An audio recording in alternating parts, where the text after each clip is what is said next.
Mr. President, I don't think it's any secret that the United States is facing a myriad of security threats that both here domestically and abroad.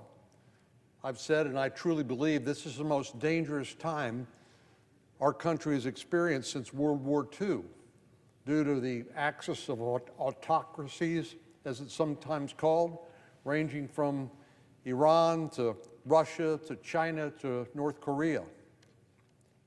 But right here at home, we have a huge, gaping national security threat called the southern border. We know it's being exploited by drug traffickers, human smugglers, and yes, perhaps even by terrorists. Out of the roughly 10 million or so people that we estimate that have crossed the border during the Biden-Harris administration, about 2 million of them are what the Border Patrol calls gotaways. In other words, they're people evading law enforcement, and perhaps for a good reason. Either they're carrying drugs, they have criminal records, or, heaven forbid, they want to do us harm through some sort of terrorist attack. But as we look around the world, we see countries like Israel, our close ally in the Middle East, defending its right to exist, following a brutal and unprovoked attack by the terrorist group Hamas, which is a proxy of Iran. Iran and its proxies are even more emboldened than ever as they continue to wreak havoc across the region. And, oh, by the way, they're also enriching uranium in pursuit, perhaps, of a nuclear weapon. In Europe, we know that Ukraine continues to defend its sovereignty in the wake of Russia's invasion more than 2 years ago. But actually, it goes back to earlier than that. Russia actually invaded Ukraine in 2014 and basically took over the Crimea, and nobody seemed to do much about it, which Putin thought, okay, I got away with that. I'm going to come back for another bite. And then following the devastating withdrawal of American and allied troops in Afghanistan 2 years ago, we were just over in the rotunda honoring the lives of the service members who lost their life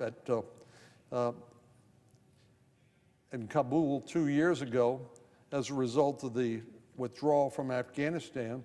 But after that, Putin logically thinks, well, the Taliban got to take over Afghanistan without a shot being fired. The United States get coughed up tens of billions of dollars of equipment, ammunition, and transportation.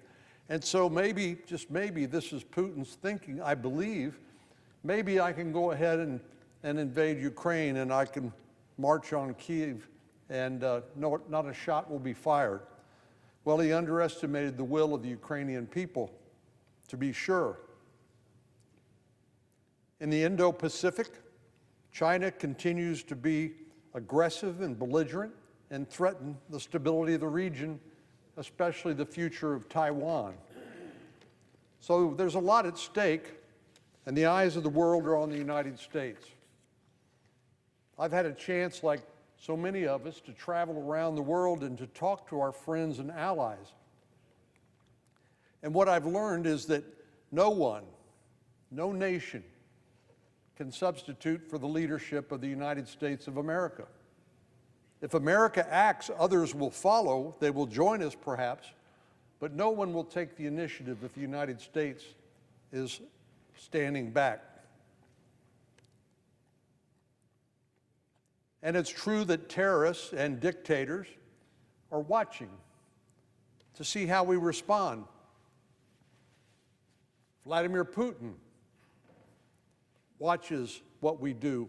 President Xi in China, Kim Jong-un in North Korea, the supreme leader in Tehran, they all watch what kind of reaction they get when they push. If there's no pushback, they keep coming. So the question is, will we brush all of this off and try to explain it just as regional conflicts? Or will we stiffen our spine, lock arms with our friends and allies, and commit to defeating evil and aggression in all its forms. Well, to meet this crucial moment, we need to solidify support for our military and our national security. That is the #1 job of the federal government. No local government or state government, no private entity can provide for the common defense. That is the #1 job of the federal government. Everything else comes after that, because if you don't do that, none of the rest matters. Well, we are currently contemplating a short-term spending bill called a continuing resolution, but our commanders, the Secretary of Defense, current and past, will tell you that a continuing resolution is one of the worst things you can do to the military, because there are no new starts, no programs that we've authorized can plan for the future, particularly if you're looking at a funding bill of 3 months or 6 months in duration. Even President Biden's own defense secretary acknowledges that any delay in funding and in the National Defense Authorization Act hampers their ability to plan. So it's not just the funding, it's also the annual exercise known as the National Defense Authorization Act. We know that our committees here in the Senate, the Armed Services Committee, both in the Senate and in the House, have done a lot of work on a bipartisan basis to prepare the National Defense Authorization Act. But here in the Senate, this seems to be the last thing on the Majority Leader's schedule and the last thing on his mind.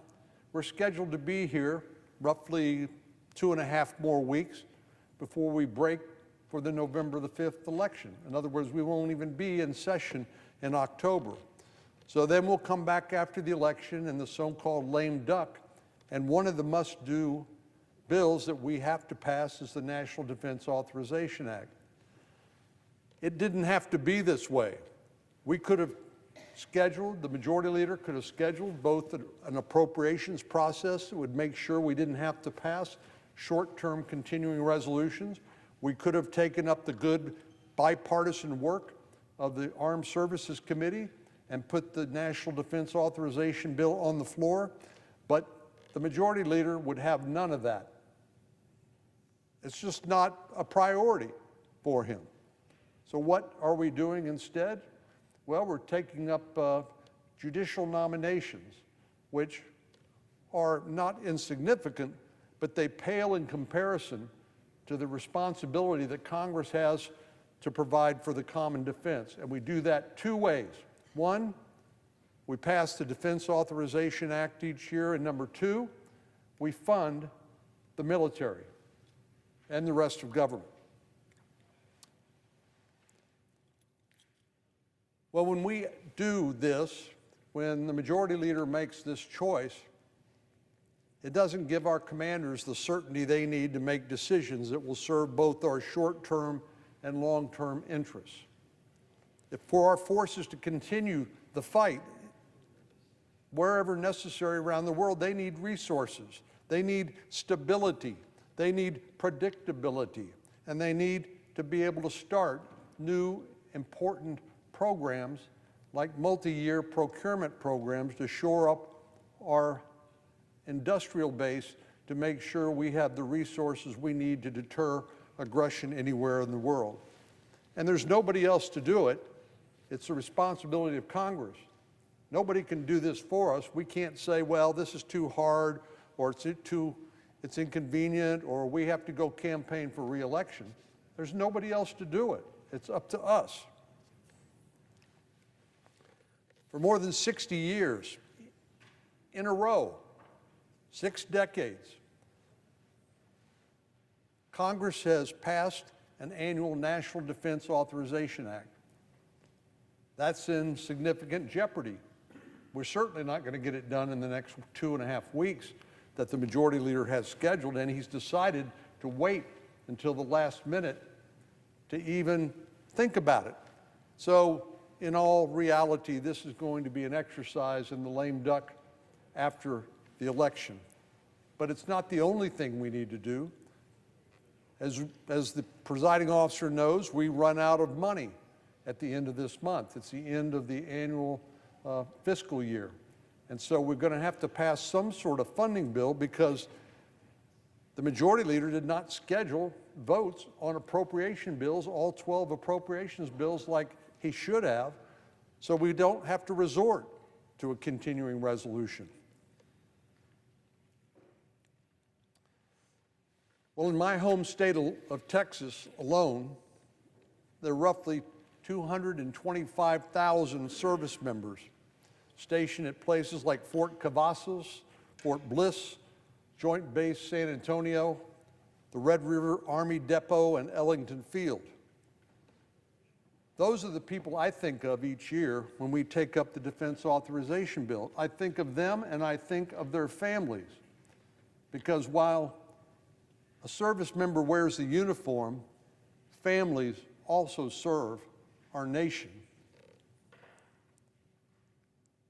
Well, the money and the programs that we should be authorizing under the Defense Authorization Bill include money for training, technology, and equipment, and the pay and the benefits that families rely on. Supporting all of these people and these facilities is a Herculean task. And the Defense Authorization Bill is a very important way that we do just that. This year's defense bill must also include efforts to strengthen military readiness.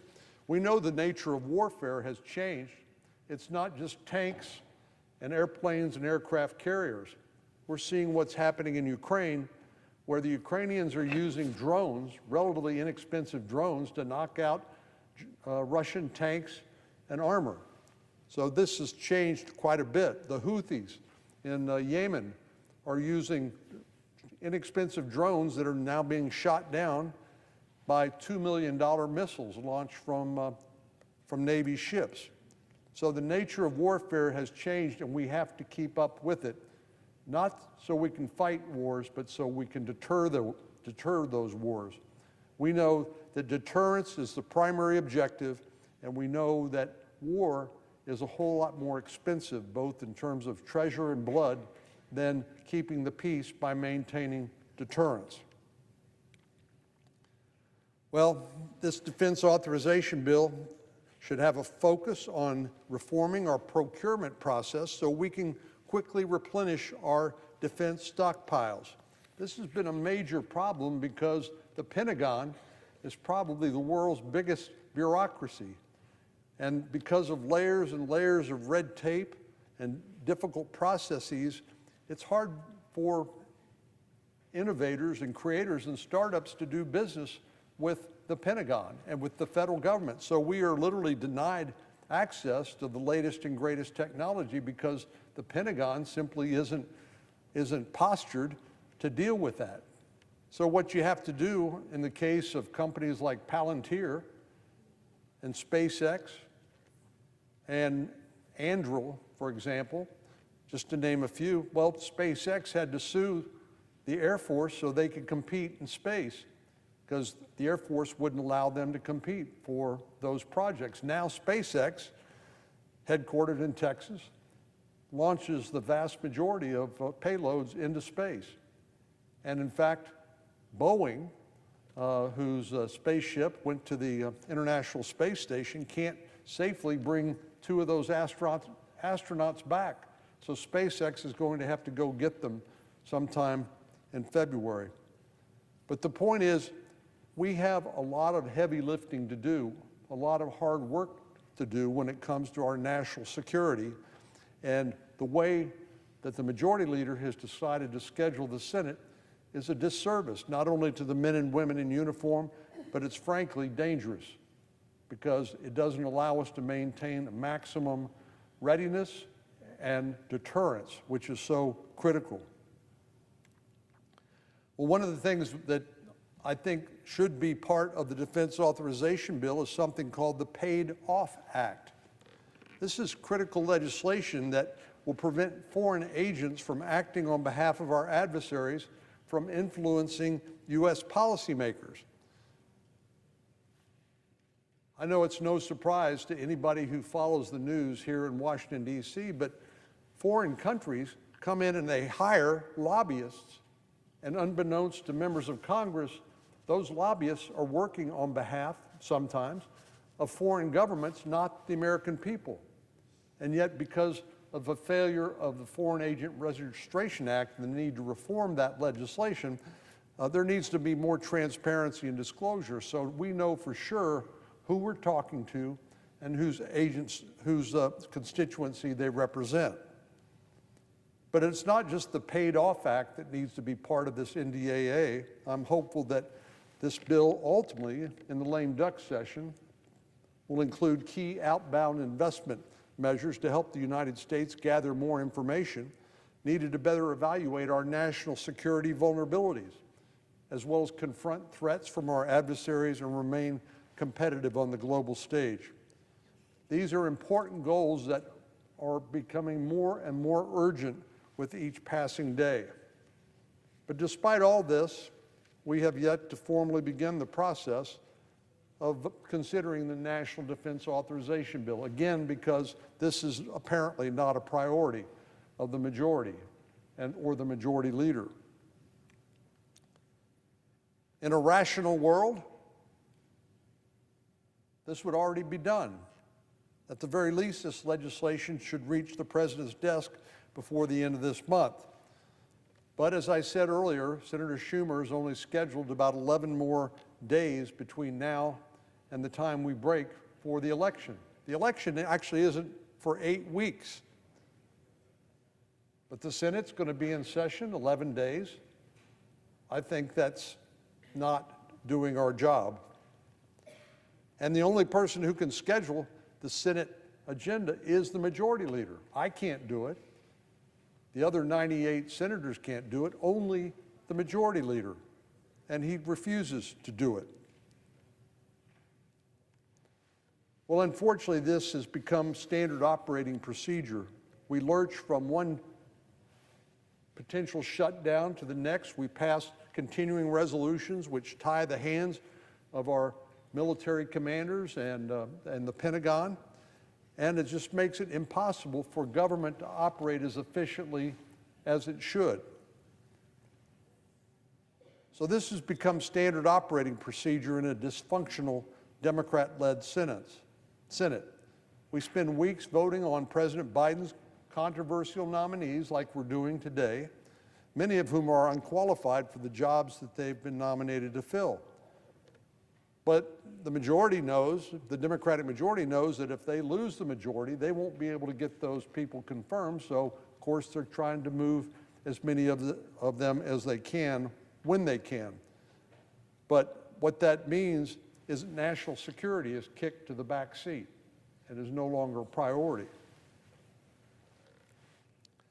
Well, in addition to spending time on nominations when we should be spending time on national defense, we'll cap off the vote of the week with a controversial bill that stands no chance of becoming law. That's what we call a show vote around here.